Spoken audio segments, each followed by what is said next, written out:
Welcome to the Mavens Do It Better podcast. And now, your host, Heather Newman. Hello, everyone. Here we are again for another Mavens Do It Better podcast, where we interview extraordinary experts who bring a light to the world. And I have a light here for sure. Oh, Nancy McSharry Jensen. How are you? I'm so happy to see you. I'm great.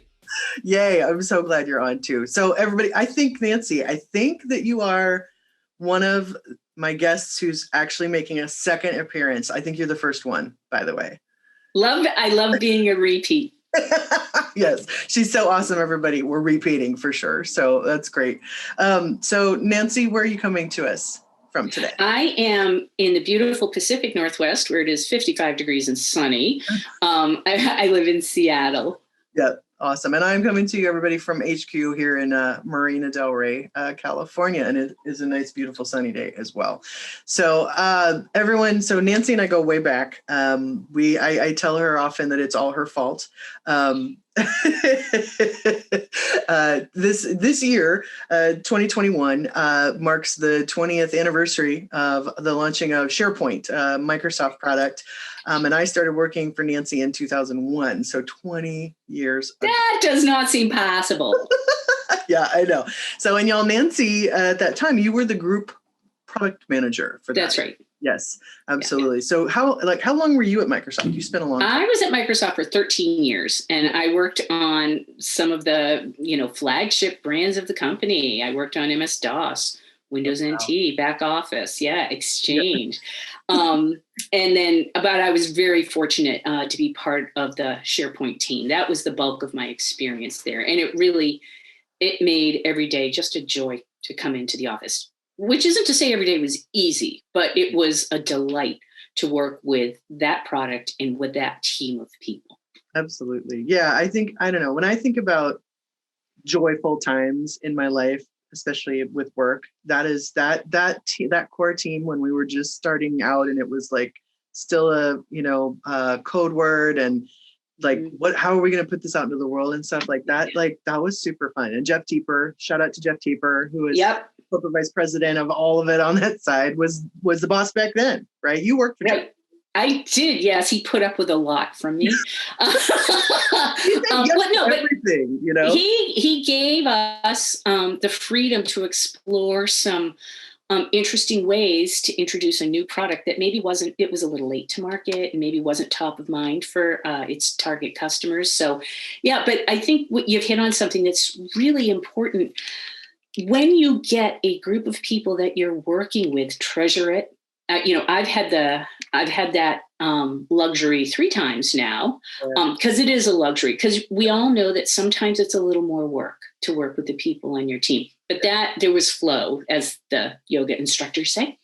That team, it was very easy. I had the same thing when I worked at International Data Corporation.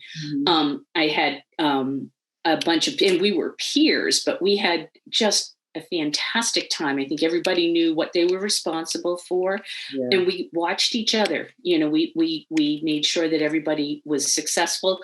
And I will say that we've got it now with my company, The Swing Shift.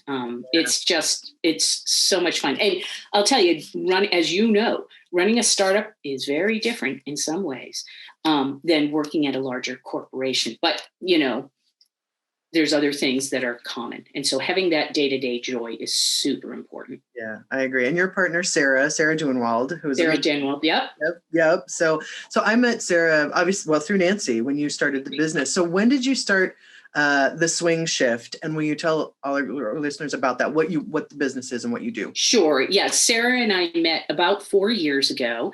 And I had taken a 5-year break to take care of my kids and my parents who were getting older. Sarah was stepping back from her corporate job. She has a background in gaming and business development, consumer business development. Yep. And she went back after her second child was born and then said, I need to do something different. I want to keep working, but I don't want to keep working like this. Yeah. A mutual acquaintance introduced us, and I was kicking around this idea of working with women who had taken breaks or wanted to do something different. And we had coffee for 2 hours and said, yep, we're going to go into business together. And, 4 years later, here we are. So we started the swing shift, and we work with women who have taken career breaks and want to come back. And we started doing in-person programming. So we had a multi-week program, which was our flagship, the Career Catalyst. We had corporate workshops. We had one-on-one and continue to have one-on-one consults with individuals. COVID hit, and we made a hard, fast pivot to digital. So we were doing everything online. Yep. Yeah. I remember meeting you at some co-location workspaces in Seattle and seeing what you were doing and all of that stuff for the in-person. But yeah, I mean, how hard was it for you to switch to digital?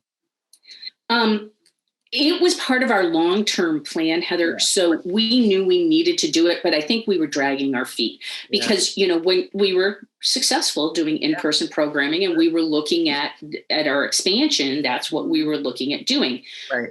Circumstances forced us to go in that direction. And I would say we had about 36 hours of sheer panic. Yeah. And then, and we just, and we said, well, do we just put everything literally from what we were doing in person to online? Right. We made an assessment of that and said, no, people don't want to sit in a room for 3.5 hours. Right. Yeah. Staring at a Zoom screen. We knew they didn't want to do that. But we also knew that they needed community. Yeah. They needed to connect with each other. They needed the guidance that we offer. Yeah. Which is everything from discernment out to how to negotiate. Right. And so we made a deliberate decision to go digital, and we went from doing like a kind of ad hoc monthly online program to a structured, predictable weekly program called our Hangout Habits. We are doing them still. And, we've learned a lot along the way. Sure. We'll talk about our other assets in a minute, but we were I think it was Sarah actually who was making the call on that. And I said, okay, Sarah, let's try it. And I'm so glad we did. Yeah, absolutely. And you had me on one of your Hangouts talking about personal brand, which was that's right. Awesome, which was so fun. Yeah, absolutely. Yeah, no, I think, we were, Nancy and I were talking before, we were doing a little catch up, her and I before, and talking about, it's like for me, the same thing, COVID hit and, I make money from workshops and, client engagements and in-person, workshops with corporations, looking at marketing, messaging and strategy and stuff like that. And everything that I had booked that was in person just went away in, 2 days. So like all of us are like, okay, what's up? How do you pivot? Like, and what do you do? And a lot of it, I was doing online things anyway, but not like I would have been. And then of course, I took a job at Microsoft because that came through for me. But I've watched other friends like you and they were doing the in-person stuff, and some of it's bounced back and some of it hasn't, and maybe won't, depending. Yeah. It really depends on how the economic recovery proceeds. We were in a very fortunate position because while the pandemic started rolling out, we had been offered a book contract from HarperCollins Leadership. And so we made a couple of strategic, there it is. And you can see it in my background. Hello, everybody. Yes. So let's talk about the book for sure. And so it's an interesting road there, Heather, because, we had got the deal. Mm-hmm. COVID hit and, we were in our final days of finishing the book, right? Our publisher had said, oh, you can get it to us, kind of like by the end of March. Right. And we were at our co-working space, absolutely panicked, right? I got a phone call from the school district saying your kids are coming home this afternoon. Wow, right. And we were doing a kind of like one of the last chapters. We were writing it. I looked at Sarah and I said, my kids have been sent home. I have to go. And we had to decide, in addition to making this move to digital, and keep in mind that, I have a 10 and a 14-year-old, a 10-year-old son, a 14-year-old daughter. And so all of a sudden I was at home with them all the time. And I completely underestimated how much childcare schools provide. And we decided that in addition to making the move to digital, we were just going to double down on our book and finish it. Yeah. And it was very tempting because there was a lot of paralysis at the time. right? For people to say, well, let's just wait a couple of weeks. And that's what I thought. I was like, oh, yeah. Right. You know, it'll be a couple of weeks and the kids will be back in school. That's not what happened. But we just said, we're going to focus on this because, you know, we think that, boy, in addition to the 45% of women who take breaks, we think that maybe a few people might need this after whatever happens with this pandemic. We could not have predicted how long this had gone on or how many people were going to be pushed out of the workforce.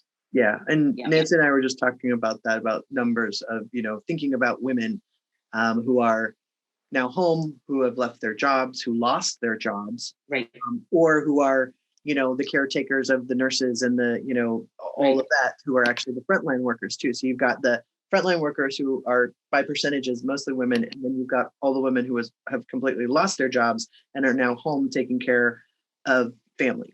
Right. The numbers are kind of staggering too. They are. We, you know, and I have to look at the latest Bureau of Labor Statistic numbers. But for example, in December, women lost 156,000 jobs. Guys picked up 16,000 jobs. So it's a net loss, all at a working woman's expense. And you touch on a couple of things. Whole industries went under. Retail, right? A lot of real estate, the co-work space in particular, commercial real estate has been really hit hard. Travel, hospitality, those are very female concentrated industries. Okay, so those women have all been sent home. And then, of course, restaurants, you know, again, very, very concentrated with the female workforce. And so you've got this kind of deadly mix of the industry has gone away and they're starting to reinvent themselves. So, but many of these jobs are just gone. And then you've got women who are working at, you know, or at home with their children, trying to educate them, doing full-time caregiving, worrying about other members of their families, and then saying, okay, I've got to go back to work. It's not the high wage earners are the ones they're not the ones that are leaving. It's women in middle and lower status jobs, because they're saying it's not worth my time to go. Right. Absolutely. No. Even if you can find childcare, it's too expensive. Yeah, absolutely. Well, and I mean, the swing shift traditionally, when you started this, I mean, I remember when, you know, that it was a sparkle in your eye, and, you know, it's like thinking about that, you know, it's getting women back to work. And then it's also, you've done a lot with people who are switching careers. So career switchers, which has become a really good, a good buzzword, if you will. And it would. Yes, it has. You know, it's like that. I like that one. You know, it's like, I'm a switcher. And, you know, I met someone, talked to someone who was an MVP in our in Power Platform, and she spent years in the book publishing industry, and now she's a consultant for tech, you know, and she said, you know, I'm a career switcher. And I was like, there we go. We're seeing that again. And then there's also sort of the third one, which we were talking about a little bit, and I play in this with, you know, my job at Microsoft is what we say upskilling, right? Yes. Like wherever you are on sort of the digital literacy ladder, if you will, how and where can you upskill? And it's not just developers. And so don't get me wrong, everybody, it's not developers. It's like developing and up-leveling your digital literacy skills in Word, Excel, in PowerPoint, maybe find low code, you know, in Power Platform and other things. And I know you concentrate on that with people too, right? We do. Yeah, we do. And you're touching on something that, you know, is near to my heart. 20 years ago, technology was its own discrete industry. Right now, technology pervades everything that we do. Right, in everything from day-to-day commerce to how you run your small business to how large businesses are run. And so one of the things that, you know, we found with the people we work with, when people take breaks, 50% of the time they want to do something different. And I will tell you, during the time of the pandemic, many of the people that we're talking to are saying, you know, I'm using this time away to really rethink, what is it I'm doing? Why am I doing it? What do I need in the next stages of my career? And it's not all, I want to get in touch with myself and have a quieter, gentler life. Some do. Many, I had somebody I was working with earlier this week who said, you know what? I need to put some money in the bank. And that was a reality for her and her family. Yeah. And she said, I'm not panicked about it, but it's also a realization for me. And those realizations are different from person to person. I know I have another friend who said, I do not miss the blur of meetings and networking events that I went to before, and I am not going back there. Yeah. And she said, I like having my life to myself. And I had no idea how caught up I was in that. And it almost doesn't matter which one of these things are, but a lot of these folks are saying, I got to do something different. Yeah. Yeah. And I think that folks who also say lost their job in, earlier this year, right? Mm-hmm. There's certain things of technology, because everything has gone virtual or digital, folks who are already doing online courses and this and that and meetings in that way and all of that stuff, fairly well versed, right? But everybody's had to figure that out. And also there's certain things in technology where, I'm talking to people and doing some, talking about different roles and all of that stuff. And I'm like, so what are you used to and all of that? And people are like, well, I was using stuff, but I haven't had a job in 6 months or 9 months. Sure. So am I behind? They're like, am I behind? Is that okay? And I'm like, well, let's talk about it. I don't know. Yeah. How behind are you? I'm like, what I'm talking about, but that's interesting too, is that people are trying to catch up because technology is changing very fast. And like you said, it's in everything. I mean, we carry the world in our hands. Yes. The universe in our hands, actually. Yep. I actually, I watched Stranger Things with my boyfriend. I finally watched it. Yeah. And I hadn't seen it. We totally binge watched it. Yep. I was so mesmerized by telephones and that would call and not get somebody. Yes. Right. And but that was an okay thing. You didn't think necessarily that they were dead in a ditch. You just, they weren't there or they weren't available or whatever. And now we're like, you didn't text me back in 30 seconds, or why didn't you pick up? Or how come you didn't get my email? Or whatever. We're so paranoid, weird now, that's a social etiquette thing. Yeah, it's because that's in addition to the technology use. Yeah. It's social etiquette. It's funny. I was texting a neighbor the other day, and then I called her. We had one of my kids needed something, and she was like, "Is everything okay?" Right. Never call. Yeah. Why would you call? It's so funny and weird. I don't know. It is. Yeah. So anyway, so I want to read the name of the book out loud with my glasses. I read the whole darn thing because it's back to business, but it is finding your confidence, embracing your skills, and landing your dream job after a career pause. So that's us. Nancy McSharry Jensen and Sarah Duenwald on this awesome book, which I'm partway through. So not only is it a book, so you got the book deal, and it's a book, but it's also an ebook and it's an online course, right? That's right. The whole kit and caboodle, right? Yep. Yeah. We were very fortunate. HarperCollins has been just a wonderful partner. I will say we were very, very lucky to meet with them, and we've had a great experience. They said, look, in some ways, this is a how-to guide. I mean, we tell, we talk about the whole job search game, right? And it's a game now. It used to be you have a resume. Well, no, you need a resume, but you need a strategy, and you need a pitch, and you need to look at your LinkedIn profile and your personal brand, right? The whole range of what's out there. And because you want to tell your story, don't let somebody else tell your story for you. Yep.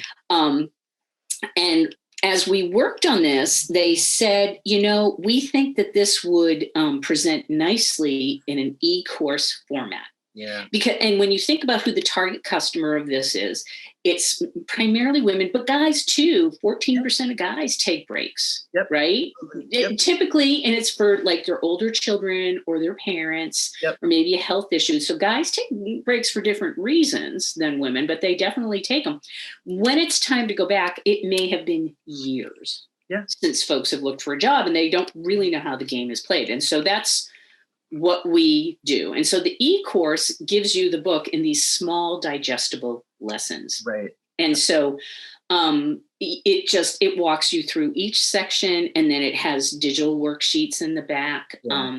So, you can use this and get yourself back into the workforce, doing something that is meaningful and appropriate.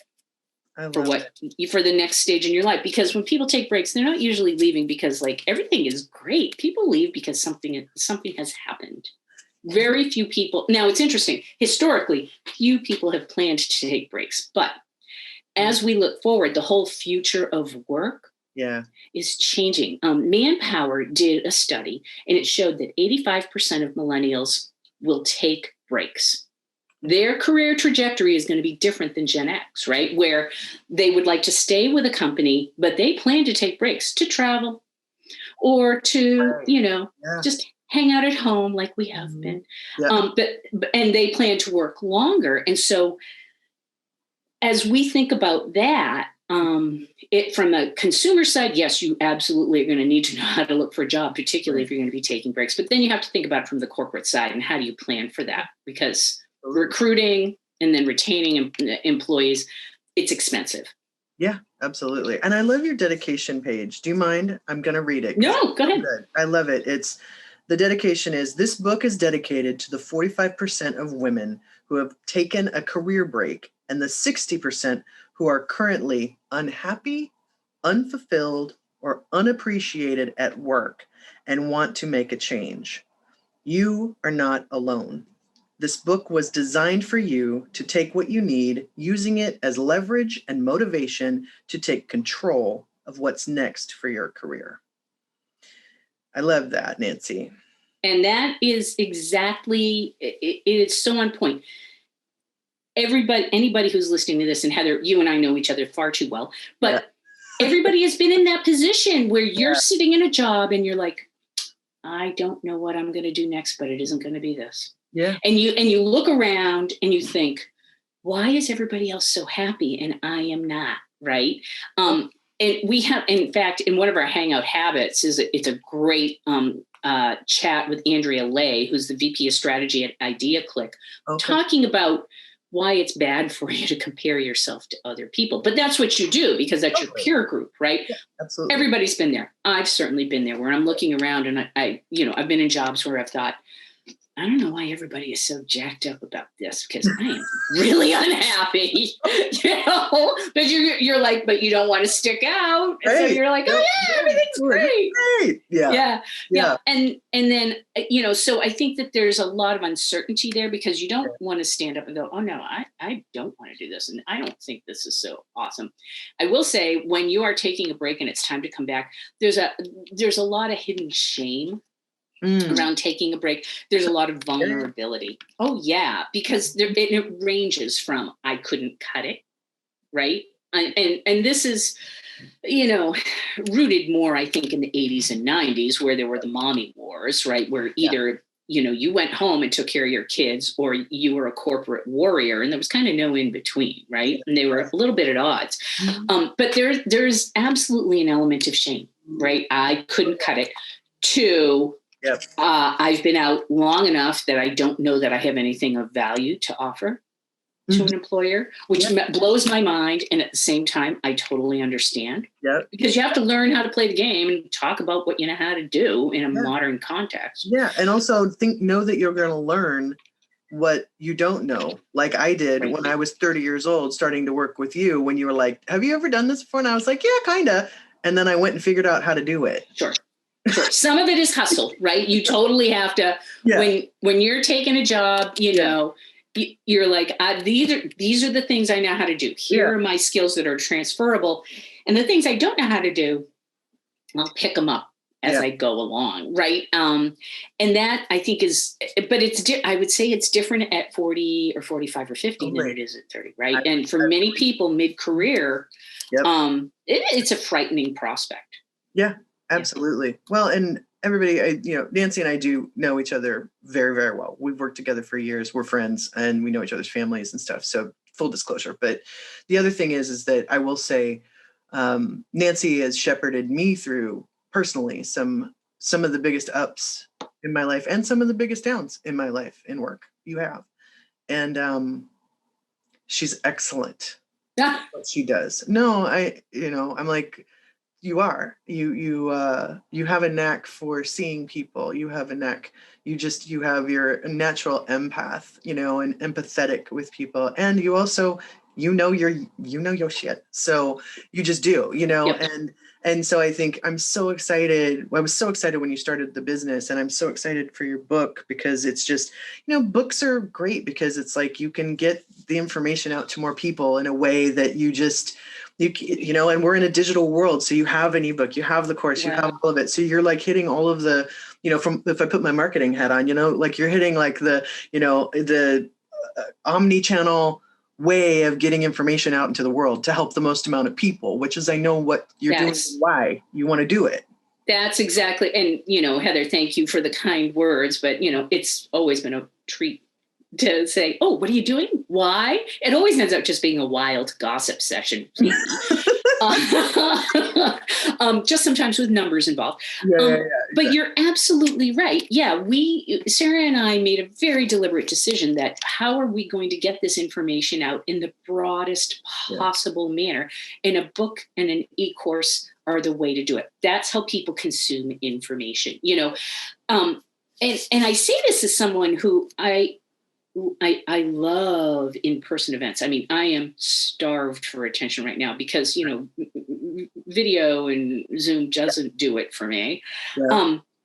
But I tell you what, if you're on a break and you've got a family and you've got other stuff going on, you do not have a half day or 3 days to go to a conference and do your networking. You're going to be doing this in small chunks. And Sarah and I designed the book and the e-course so that you could consume it in these small bites, right? In the e-course, no lesson is more than an hour. Yeah. Because you can, and that's doable. Right. Because when you have, and especially right now, when you have all these competing demands, I'm living this, you could say living the dream. It's a little bit of a nightmare where I'm homeschooling my 4th grader because he refuses to go online. Right. And, sometimes if I've got work things due, I am working in 5-minute time slices where I'm in his room and then I jump into my office and I go back to his room and I go back to my office, and millions and millions and millions of women are doing this. Yeah. Yes.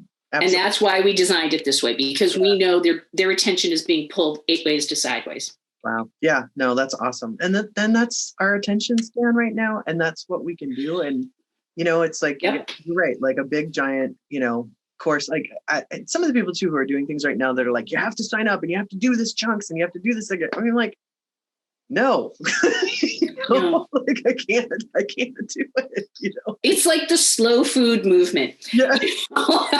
Well, no, in a way. Yeah, no. We're kind of going against that. Like, it's big. Yes. Is it a big project? Yes, it is. And that's why we've broken it down into these really small. They're small chapters. They're small steps. But if you take the time and do one a week and then do the next one and do the next one, they build on each other and you'll end up getting to where you need to go. Yeah, that's awesome. Yeah. I'm so excited for this. And everybody's great. So check the book out. You can check out Swing Shift on. Yeah. And you can go to, if you want to buy the book, go to Amazon. And if you want to know about it, go to backtobusinessbook.com. Back to business. That's our, That's perfect. Hey, I wanted to show you something too. So this, I think I bring this up. I brought this out every once in a while. Do you remember this? Yes. Are you ready? Okay. So we'll do an unboxing here. For those of you who are listening and not watching. It's the car. It is Matchbox cars that we had created with all of the different SharePoint logos on them. So this is super vintage, and this is the only one I have. Those are mixed up with my son's Hot Wheels. Yeah, totally. And every once in a while, we'll set up a track and a SharePoint car will come out and I'll go, it's SharePoint. We did those. Yeah. So Nancy and we had so much fun doing so many, like, to circle back, interesting things that Jeff Tiefer said yes to. So that's got SharePoint Portal Server 2003, the logo. We're going back. Yeah, like going way back. And the Windows SharePoint Services front page. Like, seriously, this is like in the way back. But I was like, I have to show this to Nancy. Windows SharePoint Services is on the Humvee. So totally hilarious. But anyway, yeah, like I talk about the kilts that we had Kurt Del Beni wear and, the Ferrari shrink wrap cars. So we did all kinds of really interesting, fun things, brand building for. It was stunts and brand building, right? Because what we needed to do is elevate the Yeah. We had to elevate the brand name, and in some ways in a local manner to get the attention of people within Microsoft. Yeah, absolutely. Yeah. You know, it was super, super fun. So yeah. So that's all of our SharePoint peeps. Yeah. Oh, that makes my heart, my heart warm. It was like totally fun. So everybody who's listening, it says accelerate with Microsoft SharePoint products and technologies. And it's a little box that you can open with Velcro, and it's got 4 slots, and it's got 4 little Matchbox cars that we had branded for each of the business lines. Right. And we had like a little card in here that was like, go collect the rest of them. It came with 2, and then you had to go to a hands-on lab and go visit Brian Hart. And then you had to go over to the Microsoft Office System Theater, where I was the MC, where we had all of our partners doing 20-minute sessions. TED Talks, before TED Talks existed. Thank you very much. Yes. But anyway. Oh my God. I had to whip out a blast from the past. It's a 20-minute anniversary soon. That's a happy one too. Totally happy and fun. So anyway, oh my goodness. One, it was great to catch up with you even before we had the podcast. So thanks for that. I know, it was great to talk. So everybody, let's go back to businessbook.com. One and Swing Shift, and highly recommend Nancy for everything, y'all. We're doing a lot of work in the corporate side, right? We're working on a career break initiative now. Talk about that too. Yeah. Oh yeah. So, given that so many women take breaks, and that there's a lot of folks that have been out unexpectedly, and that millennials are going to plan to take their breaks over and over again, they're going to be more on waves, right? Right. So rather than a career path, they're going to have a career wave. Mm-hmm. We're working on a corporate career break initiative where we're going to work with companies to say, well, let's accommodate that, so that when you use this as a recruiting tool, so that you've got somebody who's looking for a job, and you can say, hey, you know what, we'll work with you over the course of your career, so that if you want to take a break, we'll have a placeholder for you. We'll invite you to the quarterly business meetings. We'll have a mentor for you. We'll have some update and training, so that, when the internal tools training goes on, to keep you in the loop, so that after that, whatever the time period is, 2 to 4 years, and you say, oh, it's time for me to come back, you then just get put into the candidate pool. And the value of that goes both ways. It's great for the employee because it gives them a reason to stay tied closer to the employer. Yep. And for companies, it's a great retention tool, right? Instead of spending, it's somewhere between $6,000 and $12,000 just to recruit for a new employee, and then a 9-month ramp up just to get them up to speed. You have someone that you can plug and play. Yeah, right. So we're in the process of working with some medium and large size employers to get this out into the marketplace. We think it is super important. And it also helps diversify your workforce. I mean, we've known for years that people funnel out because of, family issues and health issues. Well, don't let them funnel out. Keep them in. Yeah, I love that. And that's, I don't know, yeah, people are like, oh, have to go. See you later. You know what I mean? Like there's no. It's right now, and there's no alternative to keep them tied. Yeah. Right. Yeah. And so Sarah talks about this as tethering your employees to the corporation. So if they're going to go, well, keep them connected so that when it's time for them to come back, it's not expensive for you as a company. Right. And it's a great alternative for the employee. Yeah. And also thinking about people who have maybe they've retired, or they're, I don't know, I think about people in my parents' age, it's like they would love to have a job back with wherever they maybe had worked for a part-time thing where they're doing consulting, or telling people maybe how it should be done, or whatever. Well, that's your and my job, Heather. Yeah, I know. Yeah, I know. But yeah, that's super interesting. I like that. I like that a lot. Yep. Never heard of that before. No, we don't think. We've been looking around, and there's return ships, but there's no guarantee that somebody's going to get a job when they do a return ship, and there's no autonomy on the individual's part. This is a joint thing. Like when you join a company, you sign up for this program, and we think it's something that that people are going to use, particularly millennials. they know they're going to take breaks. So why not get involved in something like this, so that when it's time to peel out, you can say, well, I'm going to go do this thing for 6 months or 9 months or up to 2 or 4 years. Sure. I'd love to come back. Yeah. It's sort of like a sabbatical with a boomerang, and like, exactly. And alumni groups, I would think, love this too, Yeah. That's, you're talking about our business plan. That's right. There you go. Yeah. That's super cool. Wow. You have so much going on. It's so great.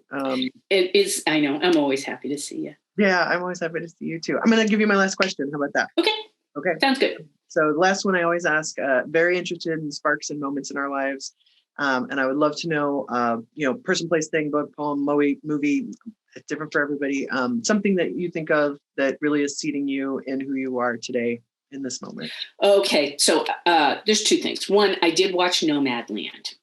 And I found it's with Frances McDormand, and it's a very moving depiction of people who are really on the edge of economic failure in our society. And while it ultimately is an uplifting film, it provides so many alternative views about what does success look like in a person's life, as well as how vulnerable how many people are in our current society. So it's beautifully made, right? So I loved that film.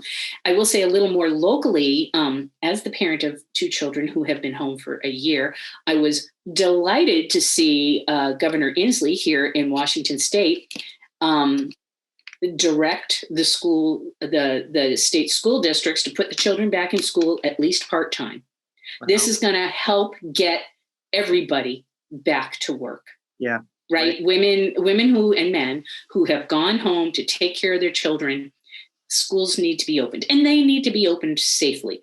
But I will say that I cried a little bit when I read that. Well, because otherwise it's left to the individual to decide. And for people to get back to work, those kids need to be in school. And I agree, it should be safely. They should be the teacher should be vaccinated. There should be PPE, but it is so, so, so important to get people back, get the kids back to school so women can get back to work. Yeah, I agree with you 100%. Yeah. No, makes sense to me 100%. So, and it's, this was the time when everything changed, like we've been talking about, right? And so, it's time, hopefully, fingers crossed with everything, for another great deal of change. And hopefully, we take with it all the things we've learned, right? And all the loss and all of those things that everybody's dealing with, and we take it and make positive motion out of those things. So, yeah, absolutely. Oh, honey, I love speaking with you. It's so good. Oh, it's so good to see you. It's so exciting. So everybody, definitely check out the book. And, when you check out the book and buy it, it's always great to do an Amazon review. Oh, please review us on Amazon. We're getting great reviews. So we're super grateful for that. Yeah, absolutely. So, and definitely the ebook and all of that, and Swing Shift. Thanks, Nance, for being on the show. Thank you, Heather. Thank you for having me back.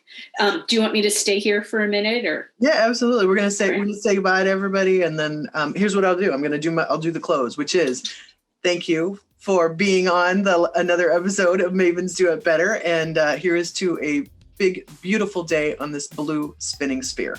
Thanks, everybody, and thank you, Nancy. Yay! Cheers.